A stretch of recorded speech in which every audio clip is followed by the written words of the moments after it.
All right, guys. Our next guest had a very exciting announcement just recently. He will be going back up to featherweight to fight Frankie Edgar at UFC Fight Night 65 on May 16th. We can't wait. When I chat to him, it is none other than Uriah Faber. Uriah, welcome back to Submission Radio. How are you? I'm doing great, man. Just getting some training in and eating like a pig, which is good. There you go. I like how those two are going hand in hand, eating like a pig and getting some training in. But okay, I guess you are going up to featherweight. The big question is, how did this fight come about? Why are you fighting back at featherweight instead of your current weight class of bantamweight? You know what? There's only certain people in the sport that are, in the position I'm in where I can go up to a weight and go back down to weight and be able to fight the top competitors, and I just want to take advantage of that. Frankie's a legendary fighter. He's a former world champion. I'm a former world champion, and I just want to challenge. And I feel like, can't wait around all day for Dominick Cruz to heal up. The guy's kind of fragile, and this is a fight that I've been, kind of wanting for a long time, and I feel like it almost happened a couple times, but the stars didn't align, and at this point, it's like kind of a dream matchup for myself, I'm sure for Frankie, and for the fans for sure. Yeah, absolutely. You were actually on our show once, and you were speaking about how you and Frankie were originally supposed to coach The Ultimate Fighter, but it didn't end up happening. You've had some great fights recently, but, the big criticism has always been, well, who's this guy that Uriah's fighting? They're not giving him, big name opponents. How does it feel to be in a super fight and go into a fight against a guy like Frankie Edgar, where, everybody around the world knows who he is, and it's a fight that, is so highly excited, everyone's so highly excited for? It's great. I've been in big fights before. A lot of different times I've been in positions where it's a big deal, but it's hard at the lower weights to find guys with an established name and notoriety and a fan base. And I think that's kind of what's been missing in our division is multiple guys with a long history with the fans. So this is two guys that have that exactly. We're both known for fighting with heart and tenacity and going for the kill. And I'm honestly really happy not to have to cut down to 35. I feel like I'm about to die every single time I make the weight. I end up putting on between 18 to 22 pounds in 12 hours afterwards. And my body is already thanking me. And honestly, when I was a champion at 145 pounds, I'm heavier now than I was back then. Just, I think, being an older athlete, somebody that's been on the grind, and then I think, the cutting weight down, your body is like, thanking you for not going through that process. So I've actually hit 162, 163 a couple of times, which is really big for me. And now it's just a matter of getting that strength and that size to kind of stay. So with your fight against Frankie Edgar at featherweight, is this you going back to featherweight, or is this I'm going to do the super fight and then I'm going to go back to bantamweight? I'm going to just kind of get a lay of the land. I know that I have the ability to do both. I can drop to 135 if I need to. I've proven that. If there's some real exciting matchups over there, then I might go back down. If there's some exciting matchups at 145. At this point in my career, I want to do the big fights, the fights that matter, and that's kind of where I'm sitting. So, as much enjoyment as I can get out of this career, as many big things I can do in this career, the better. And I've always felt like that.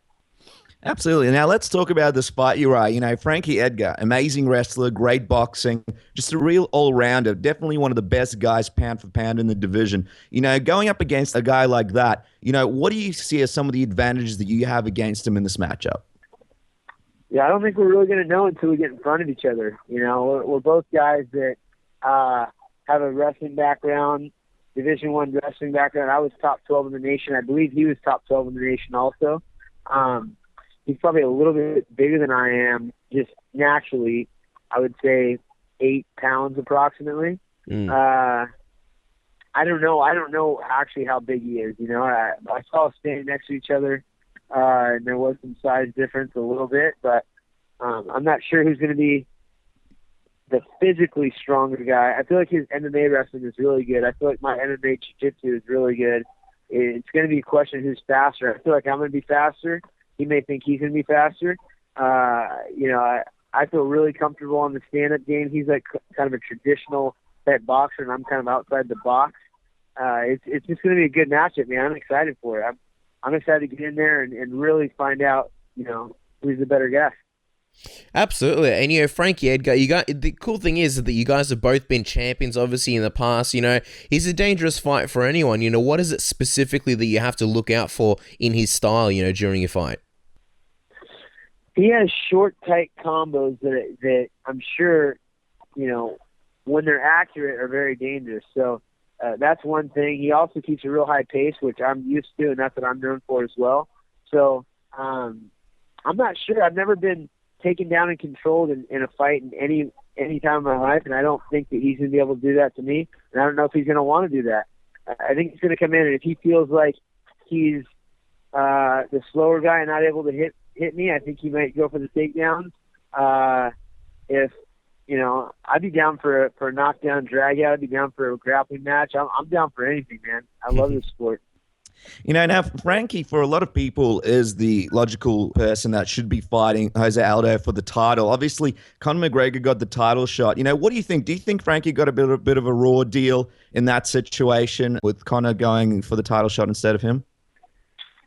Not necessarily. Is he deserving of a shot? Of course, the guy's a warrior. He's doing great, but we haven't seen Cub Swanson and McGregor fight. We haven't seen who was the fight before that Lamas that Frankie fought before. Lamas. We never saw Lamas and McGregor. We have seen Frankie and Aldo, and I feel like Aldo did. I feel like he won that fight. So it's not like some crazy situation where he's getting robbed. McGregor can make a case for having that shot. So it's not like he's been robbed by any means, but we'll see. Maybe McGregor takes that shot, and maybe he wins the fight. You never know. Well, that's interesting, and that sort of changes my next question, because the question is, if you beat Frankie, you've just beaten the guy that a lot of people, believe that, was deserving of that next shot. So win over him, and you could pretty much pick which title you fought for. Do you think that you would choose to stay at featherweight and have a rematch with Jose Aldo, or, of course, possibly Conor McGregor if he did beat Aldo? I had a strange call from Dana that throughout the scenario fighting for the belt with TJ, and I turned it down. I don't turn down fights. It's not my thing, but it would be kind of weird to fight TJ at 135. So if I could get, the shot at 145s, or even I feel like a fight with McGregor is a big fight right now. I'd do that in a heartbeat. He wants to go to Ireland. I'll be the heel in Ireland in front of 90,000 folks. Either way, I'm good for anything. I'm just going to take one fight at a time. I've got a huge task in front of me, fighting a legend, one of the top fighters pound for pound in the world, in my opinion, Frankie Edgar, and I'm looking forward to that. Oh, it's absolutely going to be a massive fight. We had your teammate Chad Mendes on the show a few weeks back, and obviously he spoke about Conor McGregor and his thoughts on Conor. I don't think many people actually know what you think about Conor. What are your thoughts about him as a personality and MMA? Are you a fan of his, and what do you think about his fight style?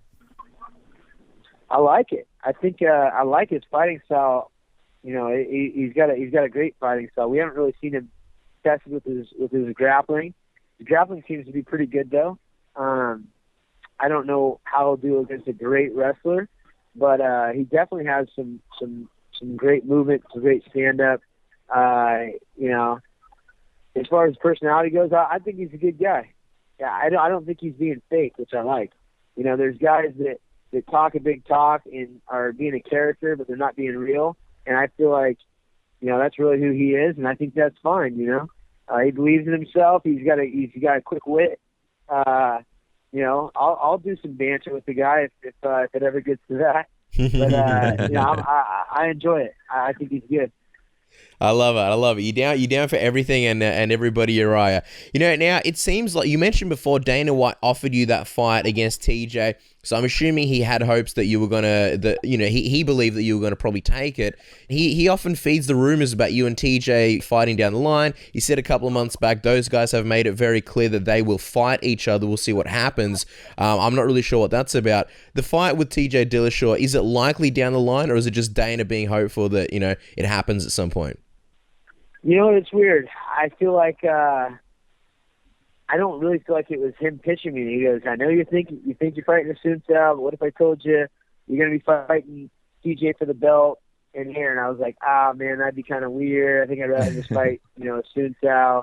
That was kind of a conversation. He goes, "Okay," and then hung up. It was probably a 24-second conversation. Oh. And so I feel like he was like having a bet in his like a couple people in the room. It was after he had said that we'd fight each other, which never really happened. We hadn't had the conversation at all. So if TJ really wanted that fight and wanted me to fight him because it was going to be a huge payday and it was going to be the opportunity that, put him over and it'd be a great benefit to both of us, I mean, I would have that conversation, but it need to be, TJ, kind of bringing that to me.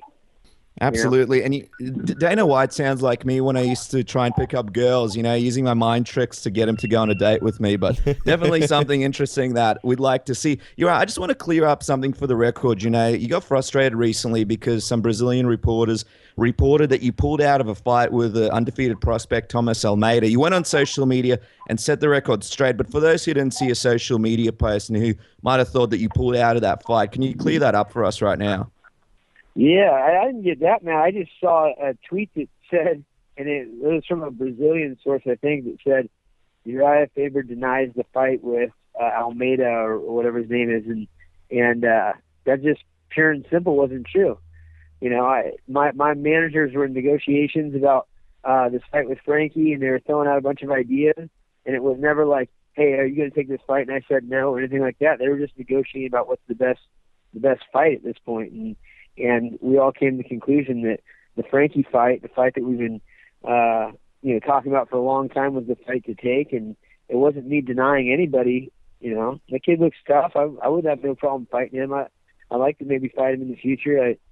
But it wasn't like a thing where I turned down any fight. I've never turned down a fight. Mm.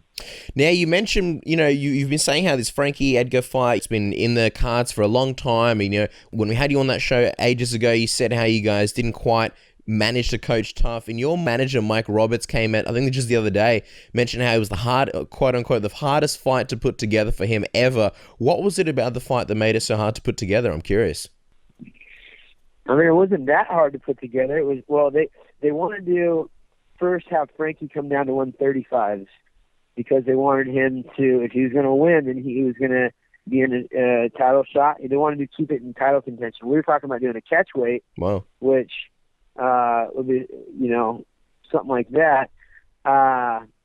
But they don't want to do catch weights because they don't want to set a precedent of doing catch weights because it doesn't have any relevance for a title shot. So what needed to happen, Frankie, in my opinion, knowing how much weight I cut and seeing myself next to Frankie, everyone tries to act like he can make 35s, and I don't know if he really could. Maybe he could. But he's bigger than I am, and I really, really struggle to make 35s. I mean, I feel terrible when I'm on weight for 35. I couldn't probably go to 33, or 34. I'm cutting it thin there. So I don't think that's a real case. So it needed to be, for this fight to happen, it needed to be me going up. And so that's what happened. Now, Uriah, when we let the fans know you're coming on the show, as always, we've got a whole bunch of fan questions. We could only choose two, obviously, because we have a limited amount of time. So I'm just going to throw a couple of fan questions at you. The first one comes from a username by the name of The Night Rider. The Night Rider would like to, basically said, Uriah, you're a true legend of the sport and a pioneer in your weight class. What goes through your mind when guys like Anderson Silva are failing drug test after drug test? Is there an issue with PEDs and MMA, in your opinion? And you know what? It's just kind of disheartening for myself. I had a guy who's 35 years old. I've been in the sport 11 plus years, and it just sucks. Everyone's cheating, and I've heard that before. People have said, "Oh, I feel like 95% of people are cheating, and I feel like this amount of people are cheating." And I'm like, you know what? I have never taken any PEDs. And I always kind of assume, I guess I'm a gifted athlete as far as, from genetics and things like that, but it's just not fair, man. I don't know what the solution is. But it's just not fair. I mean, it's obviously there is a problem. So it's unfortunate, and I'm just glad that I'm not part of the problem. Yeah, well, that's good. Now, we've got another fan question. It's called Hawkeye for Life. He wants to know, Uriah, it's well known that you're a very successful businessman, with Talk being one of the top MMA brands in the industry. How much will this exclusive Reebok deal affect your revenue and reach for your brands, not being able to sponsor fighters in the UFC? How much value did it bring to your brand over the year when you were a major sponsor?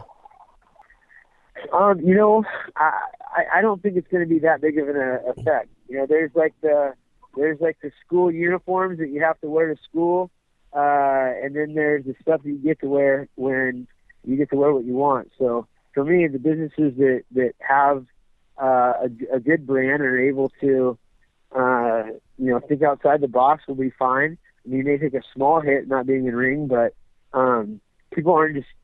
It's not like a cockfight where you got two animals in there and you don't know who they are in their backgrounds, et cetera, et cetera. Like, we're people fighting in there, and we have different personalities and things like that. So people are aware of that, and they get invested in that. And what you wear every day is a direct, indication of the person that you are. So I don't think that it's going to be too bad of a deal for us at Torque.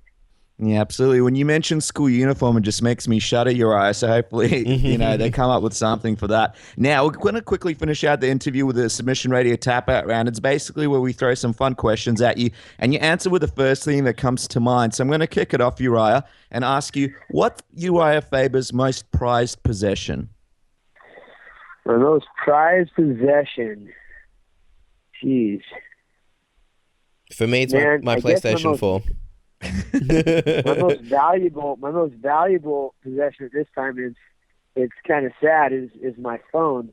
I feel like I do so much business on it. I keep relationships on it. I've been learn from it. It's like becoming a real crutch. So as far as my most valuable possession, that thing is kind of the cornerstone of my relationships in this world, which are my most important thing. My friends, my family, my business partners. That's the things that interest me, and this is kind of a link to them all. So I would say that'd be something that's important to me. I'm not like a real material type of dude. Yeah, I know, and I feel like that theory from Fight Club about don't let your possessions own you, that whole theory is completely obsolete nowadays. I hate that my phone owns me. But the next question, right? We spoke about Talk. What's your favorite Talk shirt ever made? Man, there's a lot of good ones. I've got one now that I'm wearing, and it's green, kind of I guess it would be like a wasabi green with a yellow.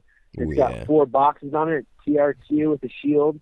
It says Torque below, and I really like that one. It's got some cool design, but it's simple, and I like the color. You guys have to watch out for that on the website. Now, last time you were on the show, Uriah, you said the best advice a coach has ever given you. A lot of people know you're a great businessman. What's the best piece of business advice that you've ever gotten?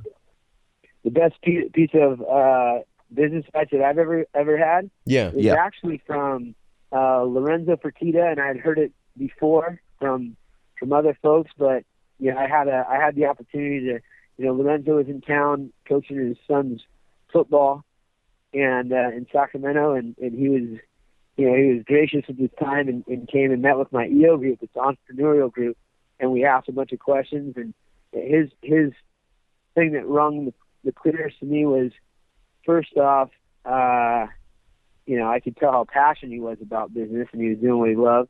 But the second thing was, he just said he surrounds himself with people that are smarter than him. He said, if I'm the smartest person in the room, then we're all in trouble, and I like that.